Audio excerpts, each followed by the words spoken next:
Kun Suomi suolaa, niin kaikki kalat pakenee Ruotsiin. Kun Suomi suolaa, kalat pakenee Viron, Estlantiin tai Ruotsin Ahvenanmaan kautta tax free Amboriin. Hieman sneakkiä ruutana paikkaa keskellä city. Ottaa oikeata hetkeä ja mennään Helsingin edessä. Vasta näkyy, Kiitaa ei löydetty. Ja siis hyvä setti nyt pari tuntia mennyt, mulla on 2 lahvetta ja 2 särkeä. Nää särjet on kovin. Särki on tänään kova, särki on kova.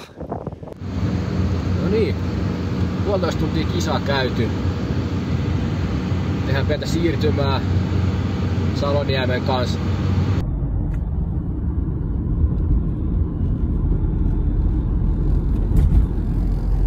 Suomi suolaa. Pelloillakin on vettä.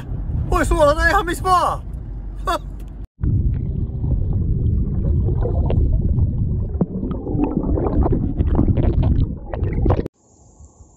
Tää kielto ei koske suolaajia.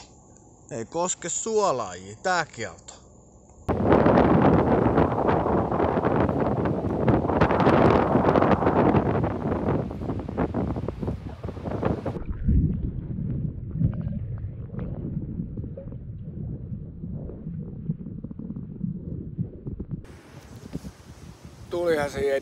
Tulihan se jeddasta.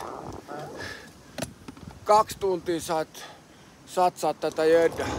2 tuntia saa. Kun suolaaja taas lähtee duuniin, on ahvenet ja lahnat jälleen hiilenään. Hei, olen suomalainen suolaaja.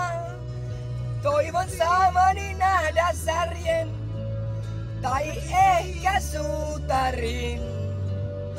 Ja Jaatisen hopean ruutana olis mulle unelmien täyttymys. Ja nyt lähdetään vähän syvemmälle hakee mateita Kolkajärvestä tälle.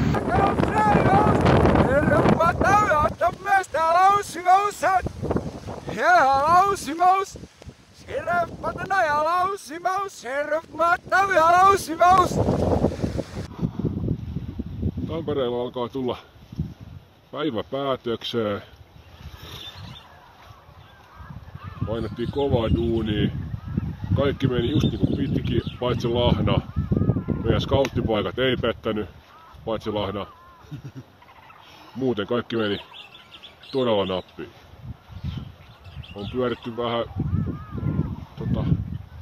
Simon Bemmillä pitkin Tampereen Kangasala-aluetta ja ekaksi iskettiin semmoiseen virtapaikkaan, painettiin lampuilla Mordoriin, löydettiin ahvenet, löydettiin meidän kuhat. Sitten tultiin Kauksulle, tutuille paikoille, löydettiin suutarit, särjet ja lopuksi löytyviä made. Kattokaa. Kattokaa tarkasti. Ei, kattokaa.